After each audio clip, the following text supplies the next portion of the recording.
The sun isn't yet up over Bell Court, and already someone is screaming.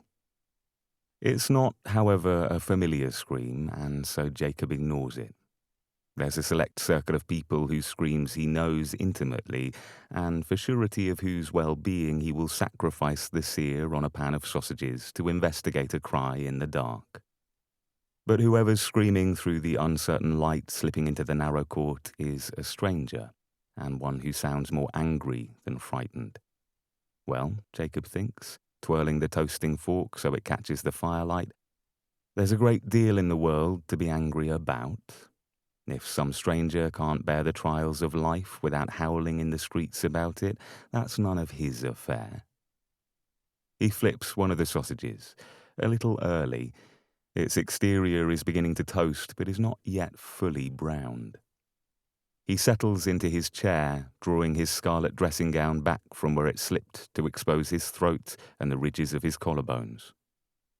Behind him, an old clothes horse sags under the weight of some 24 squares of patterned silk, which he'll spend the day laundering and ironing and sorting when the sun is properly up. The value of stolen goods, he's learned over the decades he's been dealing in them, is at least half in their presentation. Properly pressed and folded, this collection of ordinary pocket handkerchiefs could go for 3 shillings, provided someone with a suitably respectable demeanour is brokering the deal. And while a respectable demeanour isn't something he possesses, he knows several places where one might borrow an upright-looking individual for a reasonable fee. The screaming is closer now. Some thief, he gathers, wasn't as subtle as the profession requires, and what should have been a quick manoeuvre devolved into a chase. As long as it's not one of his boys, it's all the same to him. After sentencing a thief Jacob doesn't care about to 6 months in Bridewell, the police will move on, leaving the thieves he does care about to their business. Certainly Charley isn't to blame for the commotion outside. Just now he stumbles into the room with his hair in disarray from sleep, his shirt creased and drooping off the left shoulder. At 11, Charley Bates looks even younger than when Jacob met him at 9. Then the boy was all hard edges and anxiety.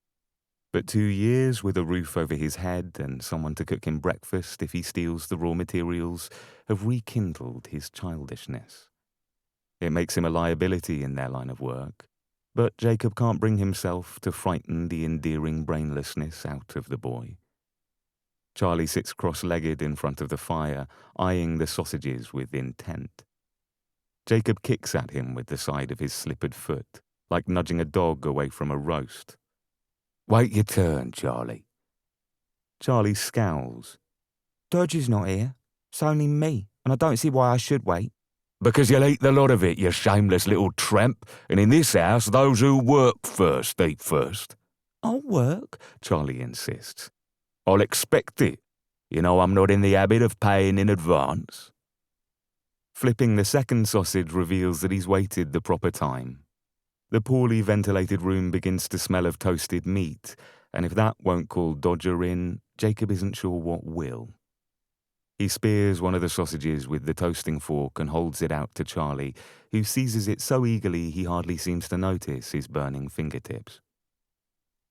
The door at the end of the passage bangs open, and for a moment the sound of shouting from the street surges to full volume. It's cause for attention, but not yet for alarm. Still, beneath the surface, Jacob is always ready to run underground.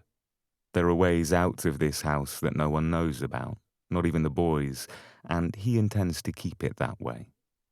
It's not that he specifically doesn't trust them to know about the passage downstairs, more that he's never trusted anyone with anything, and this attitude has seen him reach the age of 51 with all his limbs still attached.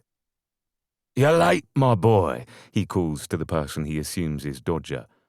"You know I don't like it when you're late." "And when have I ever changed how I live to suit what you like, Fagin?" a woman calls back.